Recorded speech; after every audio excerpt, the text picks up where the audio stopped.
Hello সবাইকে, আসসালামু আলাইকুম। তো সবার কী অবস্থা?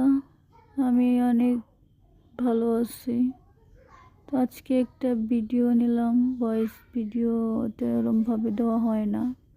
তো আসলে মনটা অনেক খারাপ ছিল, মানে এতটাই খারাপ ছিল যে কারোর সাথে শেয়ার করার মতন না। তো এই জন্য মেয়ে আইসা বলতেছে, কী হয়েছে তোমার, আরে বলো, তুমি কেন চুপচাপ শুয়ে আছো এমনিতেই। তো আসলে কি, কিছু মন খারাপের কোনো ব্যাখ্যা হয় না।